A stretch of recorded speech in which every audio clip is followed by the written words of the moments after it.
Hello, good morning, everybody. Good morning. So, the topic today is the sex question. Before we start the discussion, I will just tell you what I actually mean by this topic. In spiritual life, in intellectual life, and in also any kind of activity, we lack focus. Or, to put it other way, we want to have focus, which is called concentration. The one thing which comes in the middle of this concentration, the one thing which distracts us is our body. And by the pulse of the body, mind is also distracted. Now, this distraction comes mainly from, as we say, the basic instinct, which Sri Ramakrishna so eloquently put as Kamini and Kanchana, lust and greed. So here I am going to talk about, or we are going to discuss on lust. So Prakhar was yesterday asking whether this is about the biological gender issue which we are going to talk about, or whether we are going to talk about celibacy. Now, celibacy definitely forms part of the sex question, but it is not the only part. What about people who do not want to be monks? What about people? For example, most of the people don't want to be monks or nuns. So, what about them? Why is it important that we understand this aspect of our life? That is, we understand the pulse of the body. Why is it important? Because it is important so that our mind gets focus, and which focus we need for practically everything we do. Even if you want to cook something, you need focus. If you want to write something, you need focus. If you want to even post good photographs on Facebook and write properly the comments or the description of those photographs, you need focus. Without focus, you can't do anything. Right now we are having this discussion. For this also we need focus. And the one thing which comes in the way of this focus is the sexual urge or the sexual desire. Now, where does it come from? It comes from a very primal animal instinct which is there in all of us. Just like we have a need to drink, we have a need to eat, we have a need to indulge in this sexual activity. Now that has got different layers. For example, as far as quenching your thirst is concerned, you cannot drink vapor. Water vapor is there all over in the atmosphere, but you cannot drink it. Similarly, food. Just by smelling food, your hunger will not be appeased. But as far as the sexual desire is concerned, there are various levels in which this activity is indulged in. Now, that we have to understand how it works, we have to understand, because I don't know whether you already know, the one problem which is creating a lot of obstacles for youngsters across the world, particularly today when we are exposed to a deluge of information, and also when we are exposed to so many things where it is difficult for us to choose and also difficult for us to curtail. The one problem which is creating havoc in the lives of not only youngsters but also other people is sex. Now, how to deal with it? Whether it is unhealthy or healthy, whether it has got an adverse consequence on our minds, etc. This is what I propose that today it should be discussed. And as far as I understand, I don't think this topic is so shallow or mild a topic which can be discussed in just one Sunday. I think it will require a series of discussions to bring so many things in the open. And one thing which I request all of you is, please don't feel embarrassed or don't feel any shame. Be shameless. if you may, to bring out these problems, because these problems are problems which are haunting us. And if you understand these basic things, and if you can control this, then believe me, you can control everything in your life. And that is why Sri Ramakrishna emphasized that. He did not say woman and gold. He told that to people who were men, means he told that in front of men. But when he was talking to women, he said men and gold. That means he was concentrating on the phenomenon of lust. So, Shubhadeep, what do you want to say? What is your input as far as this topic is concerned? Yes, it is a very like important topic for all of us, and this is a very relevant problem for almost entire youth across the world, because we are exposed to so much of varied kind of advertisements and content in general over the internet mainly, and even on television and in media. So until and unless we have a proper attitude towards this, it is very easy to succumb to these temptations and these kind of thoughts. And particularly when you are alone, then there are more chances of these thoughts getting hold of you. So that is where I think we have to be really strong in our willpower and determination, so as to say no to it. Because when if there are people around us, then for different reasons we may have. We may easily get out of it, but if we are sitting alone, then means the mind knows that there is a possibility of uh, indulging in these kind of thoughts, and nobody will take note of that. So it is more difficult to control it when we are alone, but that is where we have to be more careful as well. Vyomkesh? Yes, Maharaj, this is very important topic. Definitely, I agree. The reason is that, like, this is the only reason that I diverted myself, because let me tell you one incident. Like, when I was in class 11, so one of my friend, he was actually 2 years older than me. So he just got chance to study on medical line, the doctor. So he came from that college after 6 months. So he is discussing with me, like, have you ever thought and did such kind of, like, uh, as a master vision, he was telling that time. So I was shy. I was like shy that time to tell him something. He said, "No worry. This is like how we are eating and walking something. This is something like this. This is needed. Don't know. You no need to shy. If you don't do this, then there may be problem."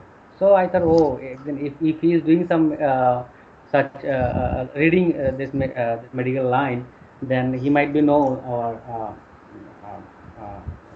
physical issues or something. So I thought, fine. Then I started continuing those activities, and gradually I came to know that like, this is not the thing that I did, that was not right actually. And and in one of our scripture means Kathamrita, when I was reading, and Thakur says, like, you should there should not be communication. You should be away from that part. Then that time, like, in my college life, I thought about some his words, and then I ignored actually. I think how it is possible. I think it is because of Ramakrishna it was happened. For us, this is impossible. So let's continue. Okay. So now, after some period of time, I realized what I did, and when I visited Almura, it's really when you said about those things, it's just like bombard for me. Like, it was possible to control those things. So this is Anna, what do you have to say about this topic? Well, I agree that I think the topic is very confusing, and there's so many aspects to it, so many sides to it, like and there's even a different side depending if it's a man discussing it or a woman discussing it, because for a woman it might be much more about love and intimacy and being romantic and being giving, and um so it's basically I think a confusing topic. Yes, and because we have is Papia here in this call? yes, Maharaj. Okay, so we have 3 women here, and so gender ratio is quite good. And Shubhadeep, do you have anyone with you there? I No. mean, no. Ajit is there. Ajit, Yeah. Yes, who is Maharaj, there? I'm here. Who is there? Yeah, I mean, no, actually, I'm alone here in my room. Okay, so Ajit is Yeah. there, Byomkesh is there, Shubhadeep is there, then Papia, Anna, and Nandini. So we have 50-50. And what Anna's saying is a very important thing, that in as far as even the sexual desire is concerned, it is different to both the genders. It is different to male. Actually, there are 3 genders now, but we are concentrating on the male and the female, because transgender takes on the psyche of either the male or the female. Now, male has got a different body need and different understanding, but a female has a different need and a different understanding, or a different thinking of what is sexuality or sexual desire. So as Anna rightly put, it is confusing from the gender perspective, because what is sexuality for a woman need not be the sexuality for a man. But what I am talking about is sexual desire per se, or that is sexual desire separately. So it is different for a woman and it is different for a man. So women, it is more, as she said, caring, loving, etc. And that is a thing which will create a problem, creates havoc in a woman's life. For a man, it is, I don't want to belittle any gender, but for a man, it is how it is physiologically. It is more on the physical part. A man's psyche is that it is more on the physical part, and intimacy man also needs, but it is, the requirement is less. A woman, her need for intimacy, her need for caring, affection is all more pronounced. Now these two are sexual desires. So sexuality or sexual desires, how they can create havoc in our mind if we don't have control over them. It is very easy for us to think that we are in control of our sexuality or sexual desire, but actually be controlled by them. So that is a big thing which people, religious preachers and teachers, psychologists and doctors, educators, parents, and also youngsters should talk, but they are not talking now. They are talking about it in a different way. They are not seeing sexuality, or I will not say sexuality, sexual desire as a problem. They are seeing it as the solution to all problems, which is unfortunate, because that is not how it works. Swamiji, over and again, Swami Vivekananda has told that the difference between a person who is successful and a person who is not successful is concentration. Now, where does this concentration come from? I'll just give you one important thought to ponder upon, one point to ponder upon. Think upon that. That is, when you see some people, very rarely do you come across a person who is sitting straight and sitting motionless. Say they are sitting in a restaurant or a cafeteria. They're just eating, so only their hands are moving, but otherwise they are very steady and composed. It is very rare to see such people. Or when they are sitting and listening to a lecture, or they are participating in a meeting, or they are watching a movie, they are composed and their body is not moving much. Where do we get such people nowadays? We don't. It has become a rare thing to see such people. All the time you see that people have lot of unwanted, unnecessary limb movement. Somebody's legs are moving, somebody's hand is moving, somebody's torso, the upper part of the body is moving, and it is moving, head is moving, and so many things are moving. Why does this happen? We don't know. But this has got a serious relation, very close relation with the sexual desire. And because this happens, it has got also a direct influence on our mind. A person just sitting still can immediately calm one's mind, and a person who keeps on swaying one's body or limbs cannot calm the mind. Now, why does that happen? It happens because you are not in charge or you are not in control of your sexual desire. It is like if you don't get food, what do? You go on thinking about food, or you go on searching for food. Similarly, your body wants something and probably it is not getting, and then it's swaying, your limbs are moving, etc. The mind is trying to keep yourself occupied with different body movements. Now that is a problematic phenomenon. Now this also is connected to the problem of sex, or the sex question. Ajit. Yes, Maharaji. Actually, I have no clue what to talk about this topic. And yesterday evening, I got a message. The topic will be celibacy and spirituality. So just now, I came to know the topic is about sex questions. So yeah, I'm still clueless. I don't know, and I don't think that I have anything to say on it. So just I will listen, and then you have explained it very beautifully. So yeah, let's learn something about it. No, we are discussing about the topic, most of us, Yes, or yeah. almost all of us, we are discussing because it's a problem. So you don't see it Yeah. as a problem, do you? Yeah, for me, I don't think like this is an obstacle for me, so I don't give too much attention on it. So right now, I don't feel this is a problem for me Okay, in my work or why study. don't you think it's a problem? Means you don't have a problem. Uh, yeah, because once you see a problem from anything which is an obstacle for your work or your daily routine. So for me, I didn't feel like this is obstacle, and I'm not indulging these kind of activities. So I think yeah, it's not something which is a trouble for me right now. Hmm. Yeah. This is an interesting thing, and I Yeah. am thankful to God that we have Ajit with us, because this is another problem, is that we don't know the presence of sexual desire in our mind.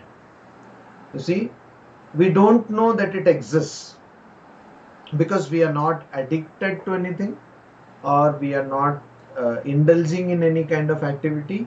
So we think that it doesn't exist because we are not, as Ajit rightly said, we are not facing the problem. So why should there be a problem? I don't have this problem. But sexual desire, or this problem, is inherent in our mind, and it is very good that Ajit or people like him have not come across this problem. But it will be better still if he is equipped with a tool to face the problem when it comes, because Yeah, that is true, Maharaj. it is there because it is an animal instinct. It has been carried over generations, so it is there. Only thing is, it has not come up, or it is not turned into a problem, etc. So if there is a tool, or if we know how to handle it, then we will be able to do it better. Now at the level of the body, first of all, this problem has got various aspects. This problem has got various aspects. At the level of the body, the problem is because most of us, we think of ourselves as the body. because our identity, our name, our everything in society, our entire being is centered around the body. You have a photograph, you have a identity, you have an ID, you have a passport. So all these things are centered around your body. So that's why it is it is impossible for us to think ourselves to be not the body. It's almost impossible for us to think not ourselves, not the body. So then what happens? Once you think yourself to be the body, you automatically try to maintain the body, and you also automatically try to fulfill the desires or the cravings of the body. And once you do that, this problem of sex or the sexual question, it comes in a very big manner. So the first thing which we have to understand or we have to practice philosophically or at the intellectual level is that we have to think ourselves as a being which is not the body, which is not just the body, somewhere above the body. That is the first thing we have to do. And immediately after that, now I'll tell you why this is a problem. Now, first of all, most of the people don't see this as a problem at all. So why is this a problem? All of you feel hungry, right? Yeah. So when you feel hungry, how many of you can say work when you are hungry? No, not even just like Yeah, I can't. we jump to have something. When you're hungry, when the hunger is at a initial stage, most of us can work for many hours. Right. Then when the hunger becomes intense, even then we can, control the hunger and work. And if you have strong willpower, you can actually kill the hunger and you can keep on working. Physical work or work on computer, etc., you can do. But suppose you had to do some creative work. Suppose you have to make something, you have to write a story, or you have to, compose some music or paint a picture. Then hunger is a difficult obstacle to tackle. Or you have to write something, intellectual work. Even then, hunger becomes difficult to handle. But if you have to do some mechanical work, you can kill the hunger and you can go on with your work. Right. That is what is seen. And thirst. Hunger is easy to handle, but thirst is not so easy. If you're feeling thirsty, you can go on without water for some hours maybe. But afterwards, you need that water. Then we come to sleep. I know of people who can work without sleeping for maybe 48 hours on a stretch. Some people can do more. But every person, or there is hardly a person who can continuously work for more than 3 days without sleeping. Right. After 3 days, you need that sleep. You have to go to sleep. Now, these are all things which pull only the body. Now, thirst or hunger or sleep, it has got effect primarily on the body and later on the mind. So when you are sleepy, you are groggy, then you are groggy, like you are thinking what, and things become fudgy, you become incoherent, etc. But in the beginning, it is because of your body becoming tired. Right.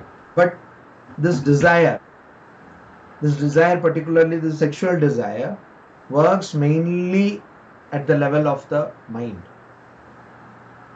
It is at the level of the mind that this desire works. Actually, your body doesn't need that. Because we know people who don't indulge in such activities, they are more healthy actually. Or they have healthy lives and they live for many years. They have no problem. So it's not that your body is going to die. Primarily it is a mental thing. It's a desire which needs to be fulfilled according to the mind. So says who? So says the mind. So it's a desire at the mind. Now whenever you think of something which is at the mental level, you see that if your mind is disturbed, suppose you got a sad news, suppose some of your friend or somebody whom you love died suddenly. Now that is very difficult to handle. At that time, you will definitely not be able to compose a song or paint a picture, but you will also not be able to do mechanical stuff. Now that is really troublesome because your mind is in problem. So suppose somebody is going through serious argument or relationship crisis, then that person cannot do anything. Is that correct? Right. No. Is that correct? I mean, from experienced people, I'm asking. It's correct. Yes. Yeah. So experienced people have told that it is correct, and it is difficult. So when you are going through relationship crisis, it is difficult to handle stuff, or maybe you cannot, concentrate on things and all that. So what we understand from this is that you have to first control this sexual desire at the level of the mind. It is not controlled at the level of body. It is controlled at the level of mind. So if you have to control it, then you have to first work on the mind level. Now how to do it? So again I come back to the original thing, that whenever this thing comes, then you have to think of yourself as not being the mind. Swami Yatisharanji gave this imagery.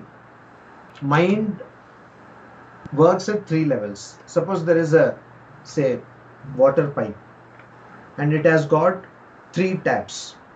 The first one is spiritual, means vertical water pipe, and the first tap on the top is spirituality. Second tap is intellectual activity, and third tap is sexual activity. So if the first tap is opened, so automatically the pressure in the second and third tap will be lesser. If the second tap is also open, then the third tap, that is spiritual, that is sexual activity, will be the least.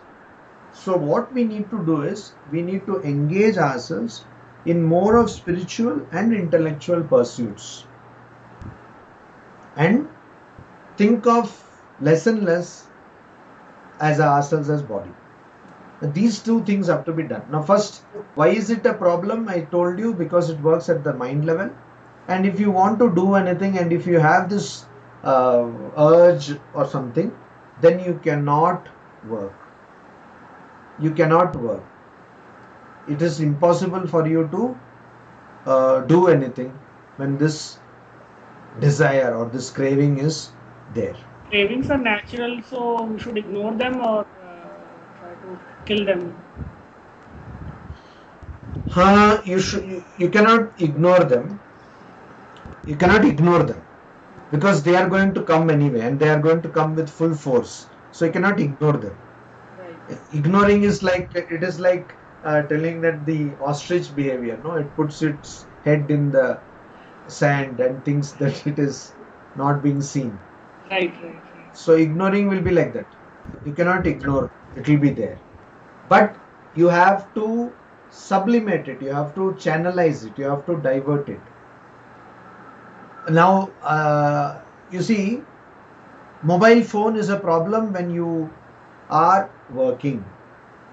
Mobile phone is a problem when you want to study something deep. Suppose you are wanting to write a paper on something, research paper, and you are working seriously, and the mobile keeps on ringing. It is a distraction.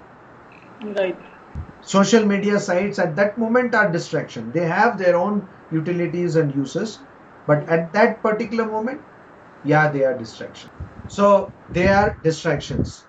This sexual desire is also a distraction, but we don't realize it. We don't realize it. Just like while we were in school, young days, we had this question that what is a weed? No? Do you remember, Shubhadeep? What is a weed? W-E-E-D, weed. So they used to give this example that there is a rose plant in a wheat field. Is it a weed? Or people used to say, how can rose plant be a weed? But no, in a wheat field or a paddy field, rose plant is weed. Weed. Now, that we have to understand. When it is not necessary, any kind of desire, any kind of thinking or any kind of interruption, while it comes when it is not necessary, when it is unwanted, that is something which we don't need. It is like a weed and it has to be uprooted. It has to be removed from that place. Okay. So similarly, when I am doing some work, this sexual desire is there every time and it is going to come and distract me. And then I don't want. This is the first level why it is problem. The problem at the first level. Right. Okay, this is a problem at the first level. Then second level, why sex is a problem or sexual desire is a problematic thing. Obesity is a problem. Overeating is a problem. Similarly, overindulgence in anything is a problem. Now the question may be that why are you considering this whole thing as a problem? But for this you would not have been born. Okay, that is a common logic and a very done to death logic given by people. Yeah, true. But for this you would not have taken birth. Now this is the problem. Sexual desire becomes a problem when we tend to overindulge in this. Now, when is overindulgence is something which people will think that we don't know. So, what I think is overindulgence, when do you say that a person is overeating, Shubhadeep? When do you say that a person is overeating? If based on his body weight, if he's consuming more, then that is a problem.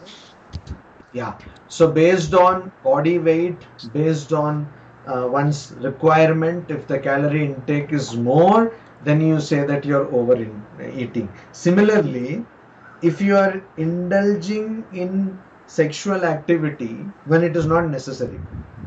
And why is sexual activity necessary? The first reason, the excuse or the rationale given, that is the reason, that to create offspring.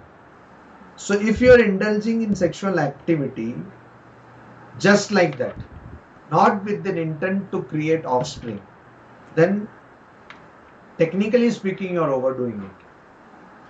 It's not necessary. It is not necessary. So you are overdoing it. So first problem when sexual desire becomes a problem is when it is a distraction, as I told, like a weed, when it is not allowing you to focus your mind on a particular thing. And the second level when it becomes a problem is when you are overindulging in it. And third level when you consider something as a problem is when we are unable to control it. Right. That's why when you think it's a problem. See, computer becomes a problem when I don't know how to handle it. The software starts doing funny things and it actually goes beyond my control. I am unable to switch it off. I am unable to shut it down, or when I start it shuts down, etc. Then we call our hardware or software people saying there's a problem with the computer, right? So when it does not act as I want it to act, or when it becomes beyond my control, so then it is a problem. So Right. when sexual desire or sexual activity goes beyond your control, means you don't want to but you have to, Right. then it is a problem. So this sexual activity or sexual desire can become a problem at all these three levels. A as a distraction, B as an overindulgence, and C as being something which you are unable to control. It can become uncontrollable. If for a person these things don't happen, if say if there is a person for whom it is not a distraction at all, like you are saying that I have no problem, I just take a book and I from cover to cover I read in one go, I have no distraction. What are you talking about? There is no distraction. Or if a person is not overindulging in it, it's that I don't indulge in it at all. Whenever I want to produce kids, I have. So that is why I have got 20 kids, you see, because that's what I do. So if that is the person, or the third person is who says, no, it is very much under the control, my control. If there is a person whom I am yet to meet, who has no problems with these three levels, this discussion is not because this discussion is not for that person, because for all I know that person is already a yogi. Because as far as I know, unless a person is a yogi, every one of us will have problem with the sexual desire at either of these levels. When you said when people don't want to, he don't want to, but he have to do the sex, I don't think so. These things is happening nowadays, because if you see the people on any movies, on serials, people are like crazy about anything. You know, I think so, like people are dating with naked, people are doing naked wedding, people are going for exchanging their wives. So many things. So why that thing is that then why they are saying they don't want to do the sex? No, they are just changing the things. The partner, I mean. No, they don't want to do, but they do. For example, when a person starts to think oneself as a spiritual being, when somebody starts the spiritual practice, then actually they don't want to. But because of the pull of mind, they end up doing it. Although Swamiji, by spiritual practice we come to know that this is that or like that, but from inside the desire quells up, as if life something from nowhere and disturbs the mind. Is there some way to end this desire inside? Ending this desire inside can be done only by thinking of something which is opposite, which is ennobling. That's what the thought that everywhere God is there, or God has created everything, etc. Or the thought that you are the Atman, you are a spiritual being. Only this can enable you to go beyond this desire. And that has to be done on a regular basis. And also, as I said, to keep yourself intellectually active. Because Arjuna asked Sri Krishna in the Gita that even though I don't want, anichannapi varshneya baladiva niyojayati. It is as though by force somebody is pulling a person. Athakena prayuktoyam papam charati purushaha. So by whose propelling or by whose force does a person commit mistakes? So that question is asked. So that is the answer is given by Sri Krishna. That is it is because of your rajoguna, it is because of kama and krodha that these things happen. So we have to cultivate opposite things in our mind to do this. Now I was talking about why this is a problem. Ajit, did you get this? Why this is a problem? Though you may not be facing it right now, but it could be a problem. Yes, Maharaj. Yeah, I'm quite convinced with that. Yeah. Yeah. So so that is why this is a problem. Now you see there is a thing going around. Yes, Maharaj. There is Yes. a thing. There is a thing going around that this is healthy. there are many medical professionals who say that it is healthy to indulge in sexual activity. It is healthy, very healthy to do that. Now that has got no... They say that it is healthy if it is regulated, means done under certain, with some control basis. Yeah, so it has got no medical evidence that indulging in such activity is healthy. There is no empirical evidence to prove that. But there is empirical evidence to prove that if one enters into uncontrolled or unregulated sexual activity, or one becomes addict of this, it can lead to serious psychological problems and also physiological problems. In fact, this is a known ailment. Like, there is a concept called sex addiction. So it is a known ailment, and psychiatrists or psychoanalysts or psychotherapists, clinical psychologists, they treat patients who have this disorder. But we have till now not come across a person who could become Mr. Universe because of regular sexual activity. That we have not come across. So that thing is just a claim. There is no empirical evidence to back it up with. Nobody has seen a person who has developed biceps and triceps just by having more intense sexual activity. I don't think that happens, and it doesn't have any empirical evidence to back it up. So this whole thing of medical professionals saying that it is okay comes from a different background. It comes from the idea that medicine is against religion. It comes from the age-old supposition that religion has got something against science. Vedanta does not have anything against science. And I cannot tell that same thing for other religions or other religious traditions. But though some religious traditions may have certain utterances or teachings which may on the face of it be opposite to science, but the core message of all religions are same: to have a very strong ethical framework in life, to think of oneself as not just the body. On these things, all the religions are unanimous, and also on the fact that there is some divine principle. On these aspects, all religions are the same. Now, in the details, they may differ, and in some details, in some teachings, it may appear that they are unscientific.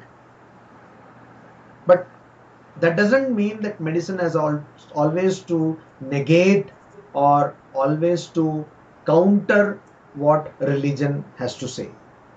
So the basic thumb rule of science is that it should be based on data which is verifiable and which is repeatable. Right, Shubhadeep? Yes. So anything you do in science should be repeatable and it should be verifiable.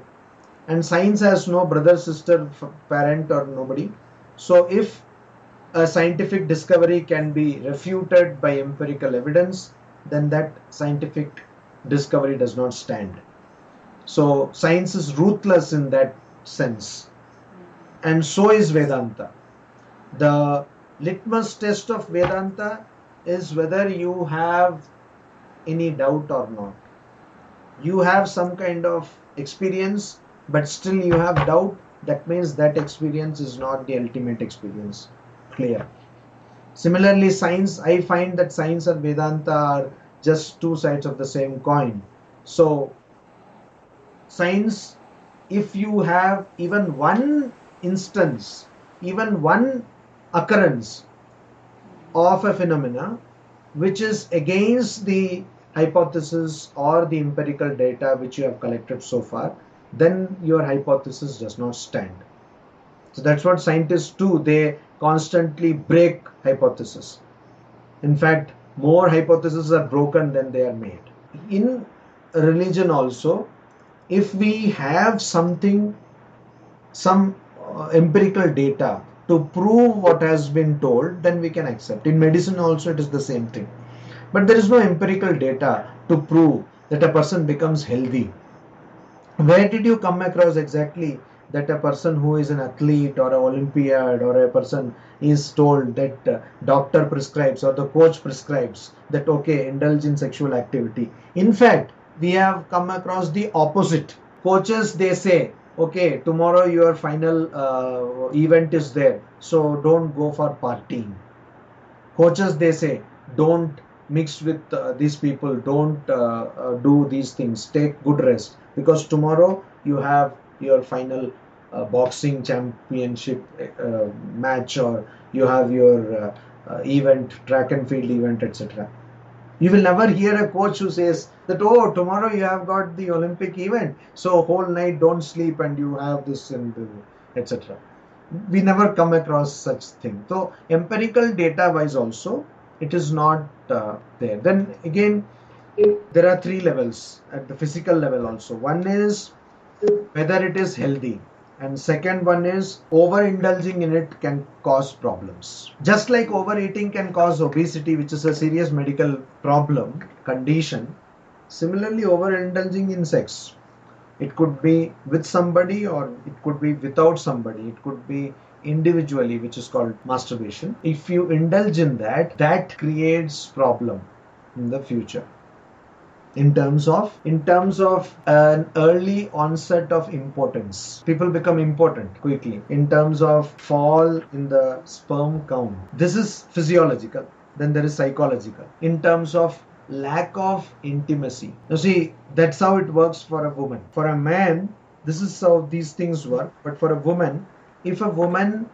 is indulging in unwanted or unnecessary sexual activity, then it becomes increasingly difficult for her to be intimate or have the same intensity or degree of intimacy with a person. Or it could be also spouse, it could be her husband, it becomes or her life partner. It becomes difficult for her to be intimate with that person if this has been practiced indiscriminately over a period of time. Anna, is that true? I can't speak for all the women.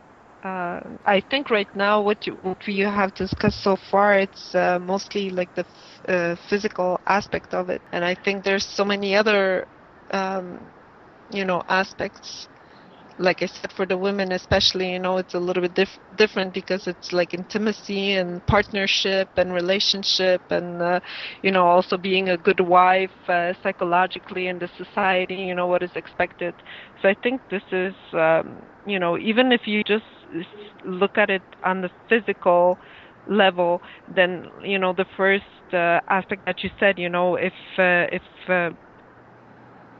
if we lack concentration, let's say, when we are thinking about that desire, well, one way to satisfy is, and be able to concentrate is to satisfy the desire, and then we can concentrate. So, maybe we need more reasons to kind of think about it, because just like when you're hungry, let's say you cannot work anymore because you are hungry, well, you go and you eat and you continue your work. So somebody can use the same reason, when it comes to this desire. Same thing for the second level, like you said, overindulgence. There's not that many people who really believe in what society teaches them, maybe not religion, but what society teaches them, that they are overindulging.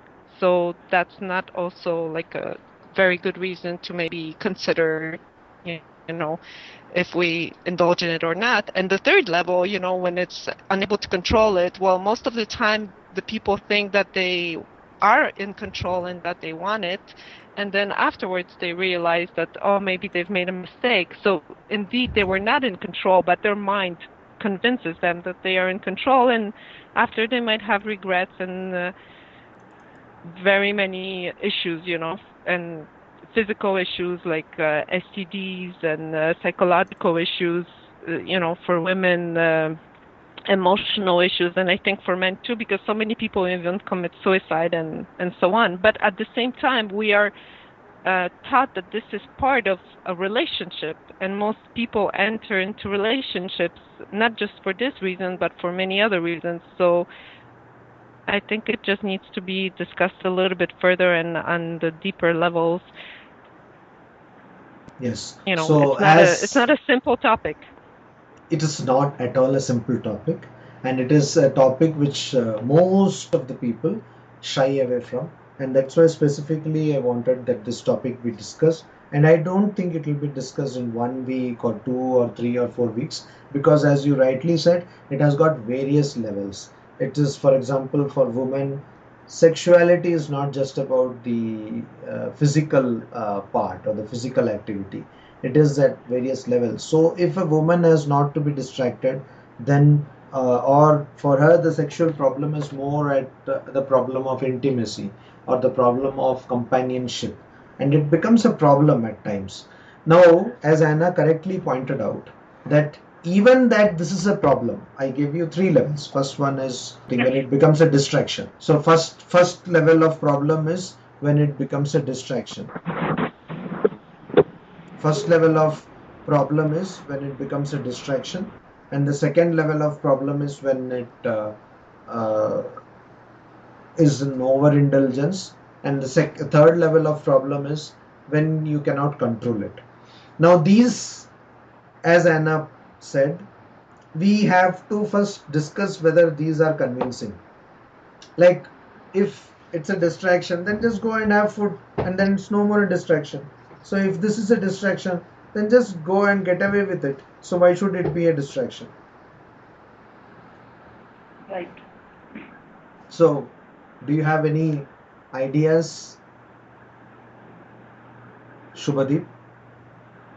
Yeah, I mean, that is a very the most common way that the people address this sexual desires. I think, as Anna rightly pointed out, if we are hungry, we go and have food, and then we get back to our work. Or if we are thirsty, we drink water and then get back to our work. Or if we are feeling sleepy, so we fall asleep and next day again get back to work. So the same principle we all apply normally to this problem as well. Vyomkesh?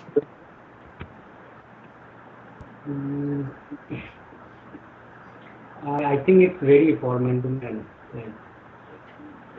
For like, I would say, like if someone wants to like take it is like just having thirst and have the food, or then these are not going to decrease. That control he should have in his mind, his or her mind. No, not her. I don't know. I don't know about the woman part, but the man part I would say.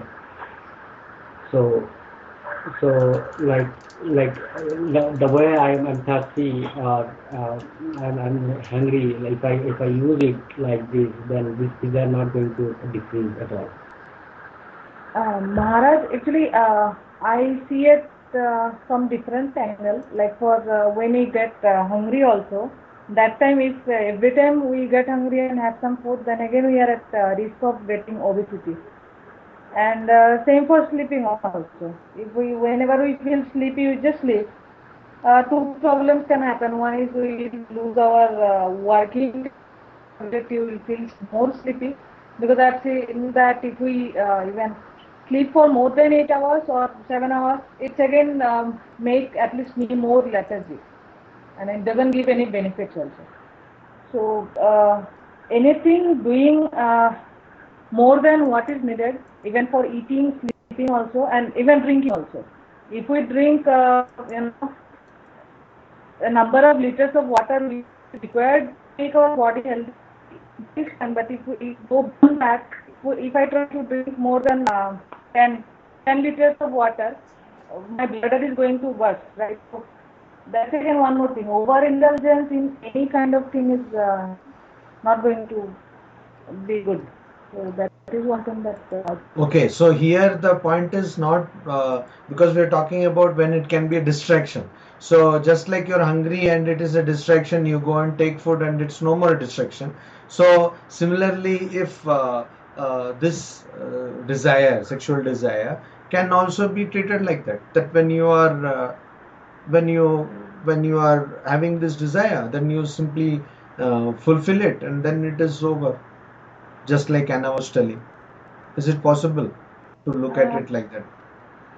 In that case, Maharaj, I believe this cycle would continue more frequently, because at least for eating, I have seen the more I eat, the more I want to eat, and the less I eat, the less I want to eat.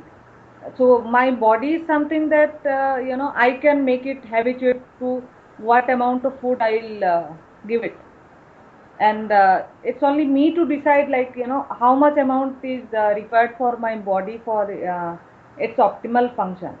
So yes, it can be done in this way, but it will lead towards the third problem, uncontrollable desire, like that. Okay, Ajit. Yes, Maharaj, I think I quite agree with what Papya ma'am said and Bromkis also said. Because what is the guarantee? Like once you want to have a sweet, and then okay, let's say that okay, I'm tempted to eat a sweet, and then you ate. Then what is the guarantee that it will not come back again? So it may happen that you would like to do it again and again. So I don't think it can be a good solution. And also like you can modulate those desire in a different way. Like you do some activity which can modulate this. So by that we can control, I think. But that cannot be always a solution. That if you are hungry and then you eat. So yeah. Maharaj, but if hunger is a problem, then we have to. The food is the only solution that I see. If somebody is hungry, what else can we can remedy the problem without the food? No, actually, so what is sir? You compared this problem with the food. That's why I said, because these are the desires which is not like a prime criteria to be with, because we need to have food just to live, right? And some other desires which can be postponed, right? If we will postpone the food, then we may have some trouble. But if we postpone this desire, then also we can live peacefully. So how, like we can modulate this desire by reading some books, or I'm not saying that by reading book it will give you a solution. So I'd like to share one thing which I have seen in Upanishad Ganga. So once the couples were facing a problem, and then he got a solution that every night I have to teach her a Gita.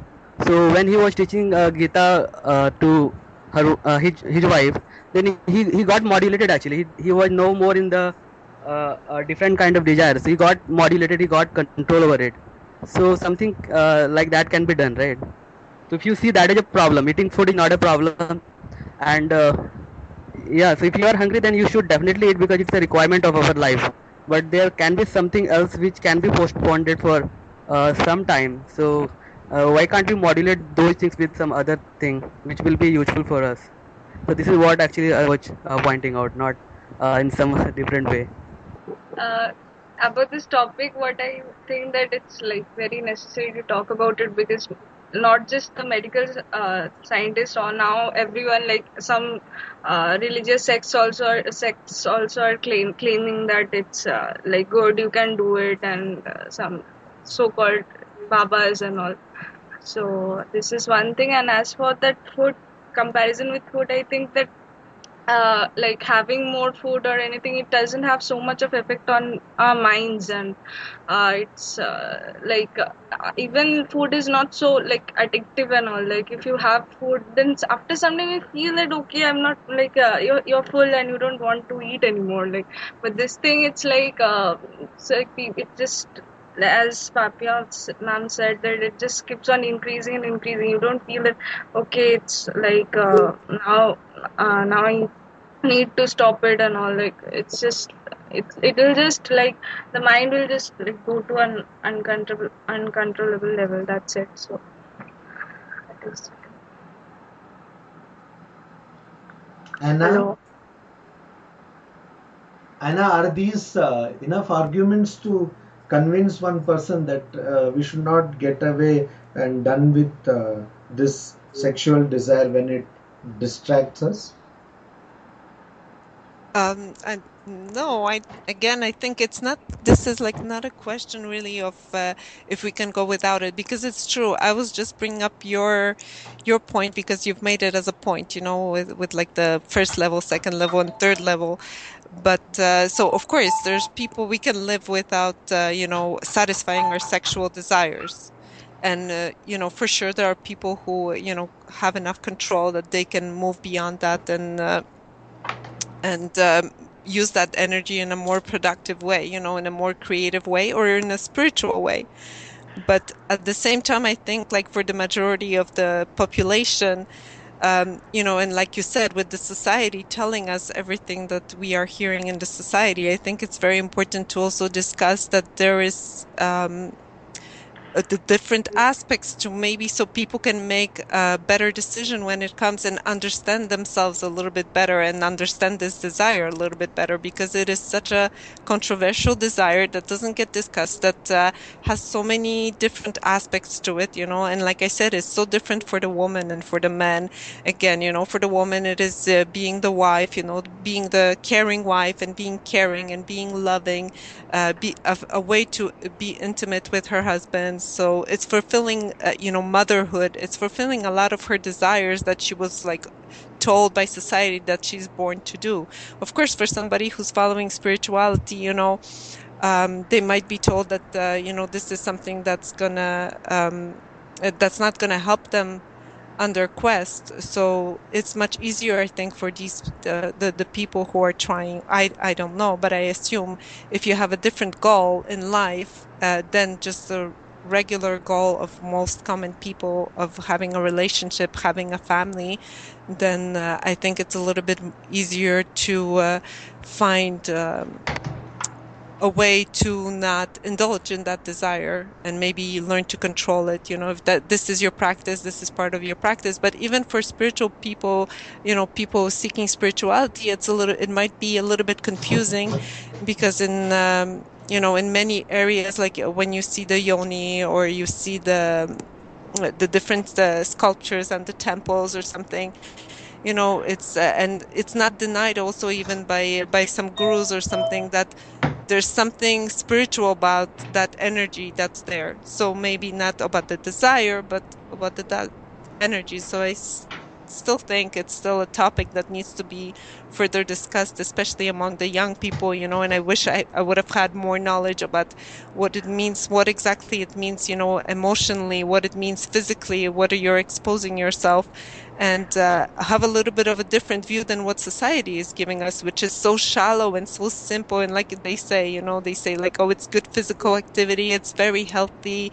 So overall, it's just something to indulge in without a second thought. So I think that second thought is what's important. And again, I think that's, it's good that we're discussing that. Okay, for starters, the whole question of the sex desire or sexuality is so male oriented, and there is almost very less, even if there is discourse on the female orientation of sexual desire or sexuality, and even if there is this discourse, it is restricted only to some closed academic groups. So we need to first also think about that, how even this idea or the desire for companionship or the desire for intimacy can at times or many a times become a distraction, become a problem, and how for a woman probably that will mean sexual desire or sexual urge more than the physical activity itself. And as Anna said, the first thing which I was talking about, that at 3 levels sexuality or sexual desire could be a problem, itself is a topic which has to be thoroughly discussed from different angles, from the physiological standpoint, from the psychological standpoint, from the sociological standpoint, and also from the spiritual standpoint. So I think even this, whether sexual desire is a problem, or if it is, when it is a problem, and that itself will, I think this question will go on for some weeks to come. And I'm trying my best to involve some doctors and psychotherapists into this conversation. So we will definitely get some expert opinion on this also. And also we need to, as I said, we need to think about the female outlook on this also. That is very important, because as of now, whatever we think about, like Anna was telling, is all so physical. It is all we are talking about on the physical plane.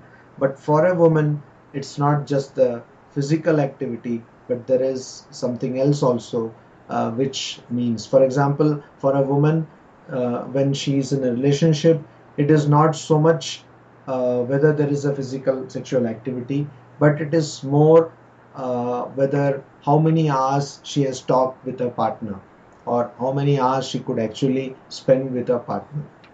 Bapi, am I right on that? Yes, at least I think so. Yeah. So that is why we need to also think on those lines, because sexuality, when it is perceived as a problem by a woman, it is at a totally different level. So for today, I think the discussion has started, and I have confidence that it will go into deeper waters. So thank you, all of you.